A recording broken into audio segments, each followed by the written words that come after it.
अस्सलाम वालेकुम जी। होप आप सब लोग खैरियत से होंगे। अच्छा, आज का टॉपिक बड़ा इंपॉर्टेंट है। मैं यूजुअली काम करता हूँ एज अ करियर एडवाइजर के तौर के ऊपर भी लोग मुझे ईमेल्स करते हैं, अपने मसले बयान करते हैं और मैं अपने एक्सपीरियंस के हिसाब से उनको रेजोल्यूशन बताता हूँ जो कि उनके कॉर्पोरेट सर्कल के अंदर या कॉर्पोरेट एक्सपीरियंस के अंदर उनको आ रही जो प्रॉब्लम्स आ रही होती हैं।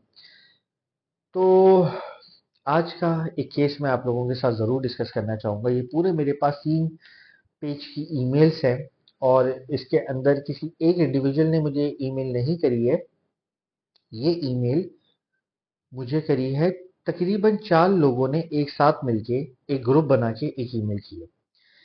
अ, इस ईमेल के अंदर जो प्रॉब्लम्स हैं, जो है वो भी मैं आपको बताऊंगा। जो रेजोल्यूशन है वो भी मैं चाहूंगा कि आप लोग कमेंट्स में लिख के बताएं कि इसका क्या बेस्ट रेजोल्यूशन होना चाहिए। मैं थोड़ा सा ओवरव्यू क्लियर करूं मजीद, ताकि समझने के अंदर मजीद आसानी हो कि ये लेवल वाइज सिलसिला चलता है। अब बहुत सारी जगहों के ऊपर हम ये समझते हैं कि हमारे साथ इनजस्टिस हो रहा है, ऐसा नहीं होना चाहिए था। लेकिन बास टाइम के ऊपर हम गलत होते हैं और हम उसको किस तरीके से मैनेज कर सकते हैं। थोड़ी सी वीडियो हो सकता है लंबी हो। देखें, क्या रिलेशनशिप ओवरकम कर जाती है कैपेबिलिटीज को? Yes, on some circumstances. अब जैसे कि मैं देखता हूँ कंपनीज हैं, बड़ी कंपनी है कोई, उसके अंदर बहुत ही ऑर्गेनाइज कंपनीज है। फाइनेंस के अंदर चार्टर्ड अकाउंटेंट भरे हुए हैं, ऑडिट के अंदर चार्टर्ड अकाउंटेंट भरे हुए हैं, लाखों रुपए मिलियंस ऑफ रुपीस का पेरोल भी है। अम, लेकिन फॉरेन ग्रेजुएट्स भी हैं उसके अंदर, टॉप एमबीएस भी हैं उसके अंदर। बहुत ही ऑर्गेनाइज कंपनी, लेकिन वो है सिटिया कंपनी। वो है सिटिया कंपनी। तो होगा क्या कि अगर वो जो टॉप लेवल की पोजीशन होगी, अगर वो कभी वैकेंट होगी, तो सेठ जो बिठाएगा उधर, वो एक ऐसे बंदे को बिठाता है। यूजुअली जो मैंने कुछ नज़रों से गुजरा है कि जितने भी नीचे चार्टर्ड अकाउंटेंट और ये नीचे सारी टॉप मैनेजमेंट के लोग होते हैं, वो थोड़े से अनकंफर्टेबल हो जाते हैं कि यार इससे ज़्यादा कैपेबल तो हम थे। क्योंकि उनके सोचने की, स्टाफ के सोचने की अपनी स्टीरियो माइंडसेट है कि इसको तो कुछ नहीं पता, इसको तो हमें आके समझाना पड़ता है। लेकिन होता क्या है कि आपके पास एक चीज नहीं होती जो कि उस शख्स के पास होती है। वो होती है सेठ का भरोसा। देखिए, ऑर्गेनाइज सिस्टम को लेके चलने के लिए,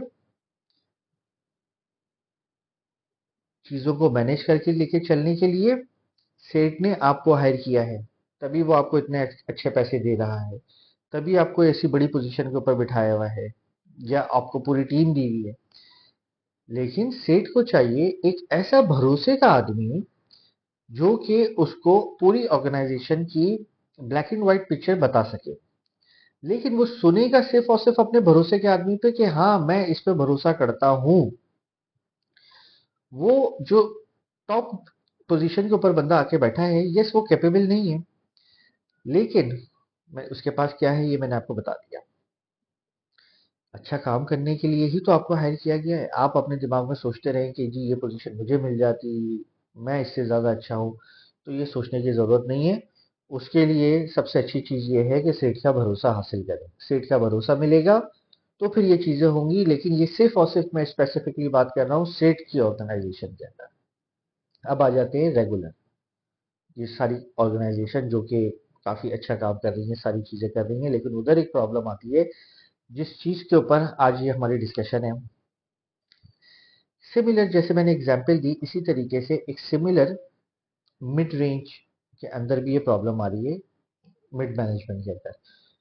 उस प्रॉब्लम का नाम है बॉस के चमचे। ये जो बॉस के चमचे हैं, ये यूजुअली डिस्टर्ब कर रहे हैं रेगुलर स्टाफ को।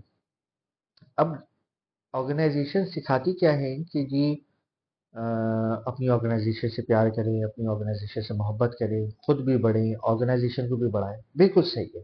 क्योंकि जब तक ऑर्गेनाइजेशन से आप खुद प्यार नहीं करेंगे, अपनी नौकरी से प्यार नहीं करेंगे, अपने काम को एंजॉय नहीं करेंगे, तब तक आप खुद भी आगे नहीं बढ़ सकते या आपके वो रिजल्ट्स प्रोड्यूस नहीं होंगे जब तक आप अपने काम से एक्चुअली में मोहब्बत नहीं करेंगे। लेकिन उस मोहब्बत के बदले स्टाफ की, उस इंडिविजुअल स्टाफ की, आज के खास के दौर में कोविड के बाद से ये एक हाई एक्सपेक्टेशन होती है कि जितनी मोहब्बत मैं ऑर्गेनाइजेशन से कर रहा हूँ वो इतनी ही ऑर्गेनाइजेशन मुझसे भी मोहब्बत करे, और साल के आखिर के अंदर मुझे एक सर्टेन अमाउंट का अप्रेजल मैं एक्सपेक्ट करता हूँ, एक सैलरी इंक्रीमेंट एक्सपेक्ट करता हूँ, एक इन्फ्लेशन अलाउंस मैं एक्सपेक्ट करता हूँ, वो मुझे मिले।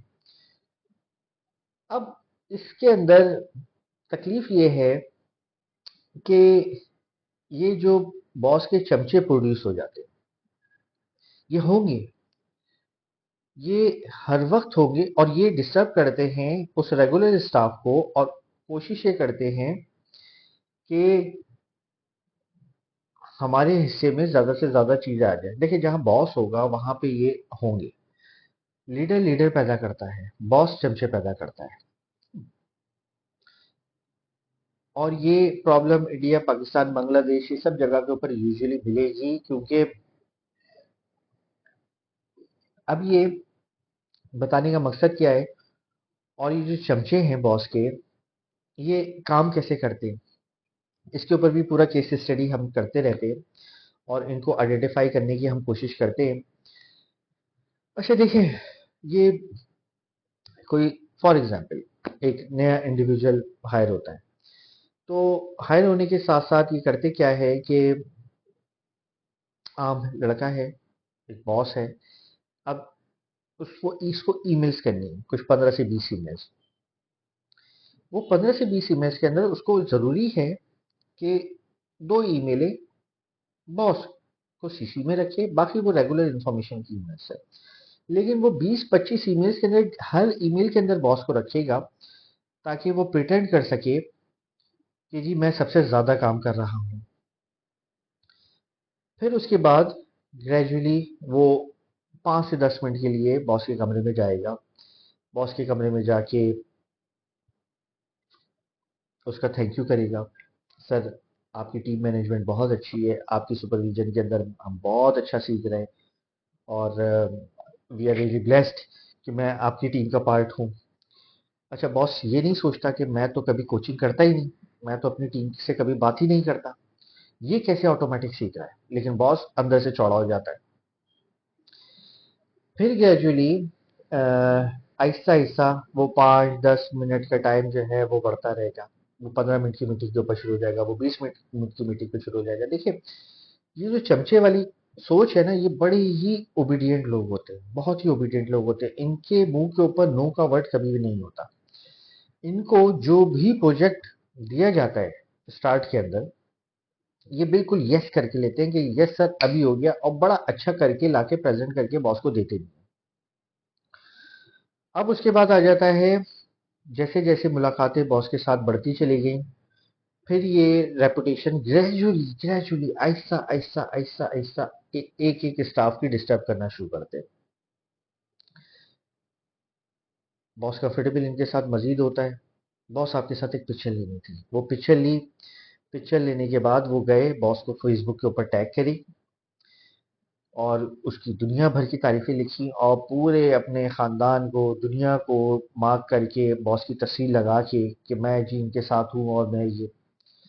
तो बॉस भी फेसबुक पे देखता है, उसके ऊपर 100-200 लाइक्स आते हैं, लोग कमेंट देते हैं, तो बॉस और मजीद कंफर्टेबल हो जाता है उस चमचे के साथ, कहता है कि बस यही मेरा राइट हैंड है। फिर वो जो चमचा है वो अपॉर्चुनिटी ढूंढता है कि मैं किस तरीके से इनका कोई पर्सनल असाइनमेंट उठा सकूं। पर्सनल असाइनमेंट से मुराद अम, जैसे कि बॉस की मीटिंग सडनली आ गई, बॉस के बच्चों को स्कूल से पिक करना है, ये यूजुअली होता है, ये यूजुअली होता है। तो उसी वक्त वो चमचा जो है वो उसी वक्त सुपर एक्टिव होगा, और वो कहेगा कि सर मैं बच्चों को पिक कर लेता हूँ। भाभी को बोलेंगे उनका छोटा भाई बच्चों को लेकर आ रहा है घर के अंदर, 10 मिनट में मैं पहुंच जाऊंगा। बड़े ही टाइम के पंचुअल होते हैं। सुबह लेट आएंगे, लेकिन शाम को जाने के अंदर उनकी पंचुअलिटी पूरी होती है। उसकी रीजन ये होती है कि इनको बॉस को ड्रॉप करना होता है यार। ये जो ड्रॉप करने का टाइम होता है ना, इसके अंदर सबसे अच्छी बॉन्डिंग जो है ना वो इसके अंदर बनती है। सबसे अच्छी बॉन्डिंग इसके अंदर बनती है, क्योंकि उसके अंदर ऑफिस से हटके बात हो रही होती है। ऊपर एक अलग लेवल की पर्सनल रिलेशनशिप क्रिएट हो रही होती है। अच्छा, बॉस भी इंजॉय कर रहा होता है कि उसको फ्री की पिक एंड ड्रॉप सर्विस मिली हुई होती है। इनका मेन टारगेट क्या होता है? इनका मेन टारगेट होता है कि किसी तरीके से बॉस के सीक्रेट्स को, किसी तरीके से बॉस के सीक्रेट्स को अपने अंदर ले सके। क्योंकि हमने जब पकड़े ये बॉस के चमचे और फिर बॉसों से बात करी, तो उन्होंने, बॉसों ने जब अपनी मजबूरियां बताई, तो फिर हमें पता चला कि ये क्या करते हैं। ये एक्चुअली में ग्रेजुअली आपको आहिस्ता आहिस्ता आपके सीक्रेट्स चाहते हैं कि आप इनको दें, और ये अपने अंदर लेते हैं। ये आपको अंदर से पुश करते हैं कि कोई गलत काम करें। मतलब ये कि ये आएंगे, बॉस वो एक डिफरेंट हमारे पास हेड है जिसके अंदर बजट अलॉट हुआ है, 25-30 हज़ार रुपए का बचा हुआ है। साल का एंड है, जाया हो जाएगा, मैं बिल वगैरह बना के कंप्लाइंस पूरा कर दूंगा, आप वो ले लें सर, आप बड़े हैं, आप ही का तो है, आप इतनी मेहनत करते हैं। अब बॉस तो बॉस है, उसकी सोच तो लिमिटेड है। वो कहेगा अच्छा यार कंप्लाइंस पूरा कर दोगे, ठीक है कर लो। वो जाता है, फेक बिल बनवाता है, पैसे निकलवाता है, बॉस को 25-50 हज़ार रुपए दे देता है। अब बॉस जो है वो अपना रोल खो गया। अब वो उस इंडिविजुअल स्टाफ के नीचे लग गया। फिर वो इंडिविजुअल स्टाफ जो चमचा है, वो फिर उसको प्रोवोक करेगा, फिर बोलेगा सर वो फलाना लड़की आप जो बैठी हुई है वो अक्सर आपके बारे में मुझसे पूछती है। अब बॉस तो बॉस है, लीडर तो है नहीं। तो वो कहेगा अच्छा है, तो फिर मेरी कोई मीटिंग कराओ इसके साथ। फिर ये चमचा पूरी एक अपने इस असाइनमेंट को कंप्लीट करेगा, और इस तरीके से बॉस को काम से हटके गलत चीजों के अंदर लगाएगा। बॉस को गाड़ी चाहिए, फौरन दे देगा। बॉस को घर छोड़ना है, फौरन करेगा। अम, तस्वीरें इसकी लगा के फेसबुक के ऊपर लगाएगा। अच्छा, मजे की चीज जो है, फिर और चीज ये है कि बॉस, अच्छा मजे की बात ये कि ये पैसे नहीं मांगते बॉस से अप्रेजल के टाइम के ऊपर। अप्रेजल का जो वक्त आता है, इस अप्रेजल के टाइम के ऊपर ये अपनी परेशानियां डिस्कस बताएंगे। इनकी माँ भी बीमार हो जाएगी, ये किराए के घर में भी शिफ्ट हो जाएंगे, ये सारी चीजें इनके साथ प्रॉब्लम हो जाएगी। और फिर अप्रेजल के टाइम के ऊपर ये बॉस को बार बार रियलाइज कराएंगे कि मैं इस ऑर्गेनाइजेशन में, सर मुझे कोई फायदा नहीं है काम करने का, मैं सिर्फ और सिर्फ ठहरा हूँ आपकी वजह से। आपकी मोहब्बत है तो मैं ठहरा हूँ, वरना तो मुझे 4 बैंकों से ऑफर है। अब बॉस कहेगा कि यार इसके पास तो मेरे तमाम सीक्रेट्स भी हैं। अंदर से वो गिल्टी भी होगा कि मुझसे कितनी मोहब्बत करता है, बार बार बोलता है boss I love you, boss I love you. Facebook के ऊपर भी तस्वीरें लगाता है, मुझे पिक एंड ड्रॉप भी देता है, मेरे पर्सनल सीक्रेट्स के काम भी ये करता है, मेरी गर्लफ्रेंड का भी इसको पता है, इसने सब कुछ किया था। तो उसको, चमचों को एक्स्ट्रा एडिशनल बेनिफिट्स देते हुए वो कहीं ना कहीं से उनको कंपनसेट कर देता है। अब उसके अंदर इन लोगों को क्या प्रॉब्लम होती है जिन्होंने मुझे ईमेल की है? प्रॉब्लम ये होती है कि एचआर फॉर एग्जांपल अलॉट करता है। फॉर एग्जांपल हम एक नंबर लेते हैं, 1000 रुपीज का आपके पास बजट है कि आपके पास 10 लोगों की टीम है। आपने इसके अंदर रहते हुए, टीम की परफॉर्मेंस देखते हुए, टीम इक्वालिटी देखते हुए, आपने सब में डिस्ट्रीब्यूट करना है, हमें बताएं कि किसको कितना देना है। उसमें प्रॉब्लम क्या होता है? उसमें प्रॉब्लम ये होता है कि जो चमचे हैं वो इंक्रीमेंट भी ले जाते हैं, वो प्रमोशन भी ले जाते हैं, वो सैलरी एडजस्टमेंट भी ले जाते हैं। और वो एवरेज अगर देखा जाए तो इस बजट का, 10 लोगों की टीम में 2-3 लोग अगर ये चमचे हैं, तो वो तकरीबन 40 से 50% तक ले जाते हैं। और बाकी 50% वो कुछ 80% के अंदर बट रहा होता है। 20-25% लोग जो चमचे हैं, 20% टीम के अंदर, मतलब 2-3 चमचे, वो 40-50% का रेशो खा जाते हैं। और जो 40-50% बचता है, या 50-60%, वो पूरी टीम के अंदर बट रहा होता है, जिसकी वजह से ये सारे लोग जो है डिमोटिवेटेड होते हैं। देखिए, मैनेजमेंट बहुत ट्रेनिंग कराती है लीडरशिप प्रोग्राम्स के ऊपर। दो दो तीन दिन इनकी ट्रेनिंग होती है, बाहर जाते हैं, कराते हैं। लेकिन ये चीज़ें समझने की ज़रूरत है कि लीडर को पॉलिश किया जा सकता है, लेकिन लीडर को पैदा नहीं किया जा सकता। जो लीडर है वो इस तरह की लीडरशिप ट्रेनिंग्स को लेके अपने आप को मजीद पॉलिश करके मजीद बेहतर रिजल्ट प्रोड्यूस कर सकता है। लेकिन जिसकी सोच ही बॉस की है, वो इस लीडरशिप के प्रोग्राम्स को सिर्फ सुनेगा और आगे करेगा, कहेगा ये सब कुछ सही नहीं है। तो मैंने अपना जवाब बना लिया है, मैं इनको जवाब दे रहा हूँ। आप लोग अपने कमेंट्स में बताएं कि इन चमचों को किस तरीके से मैनेज करना चाहिए। अ, क्यों ये ऑर्गेनाइजेशन के अंदर पैदा होते हैं। आप लोग की ऑर्गेनाइजेशन के अंदर अगर ये चमचे हैं, तो आप लोग किस तरीके से इनको टैकल करते हैं। Thank you so much.